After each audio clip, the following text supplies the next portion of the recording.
In unity, we speak of God, all that is, love, whatever you want to call that intangible, ineffable presence that binds us all together. That it's the essence of who we are. It's our Christ consciousness. It is the core of our being. So in that regards, we are all one. We're not the same. And each of us has the opportunity to individualize that Christ essence and allow it to spring forth, come forth, express in our own unique way.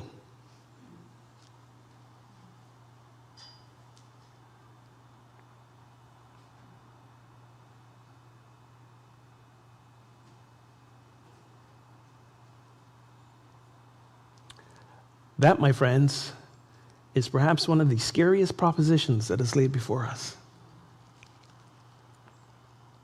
Because it will ask of us, I got Yoda on the brain. I saw Star Wars again this weekend. It will ask of us to unlearn all that we have learned about being in the world. It will ask us to do the work, to not just keep fear and anger and the sense of not belonging and thoughts of lack in the backseat of the car, but to maybe someday get them in the trunk. Maybe someday leave them at the side of the road when we pull over. That's a process. But part of what really helps with that, to keep us in that place, is to discover and then live our purpose. And what do we mean by our purpose? So when you look at the dictionary says the purpose is the reason why something exists.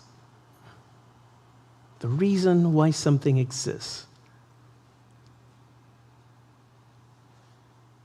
What is your purpose? Why are you here?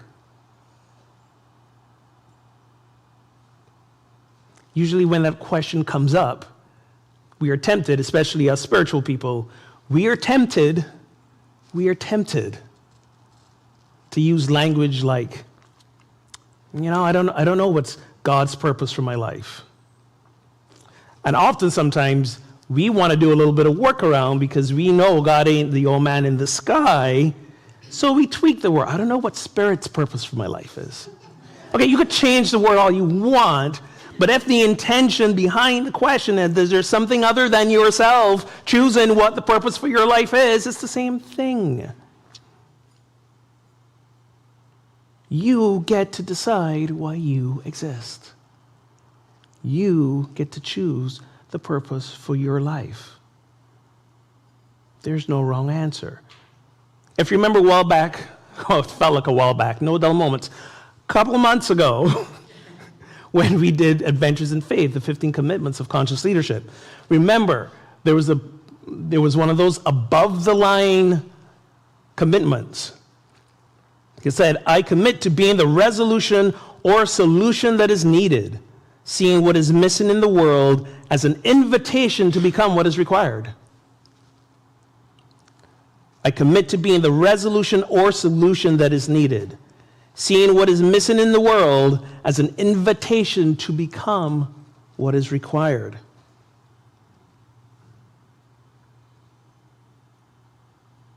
Have you asked recently, what is the world requiring of me to be? Where am I being called to be the presence of the divine?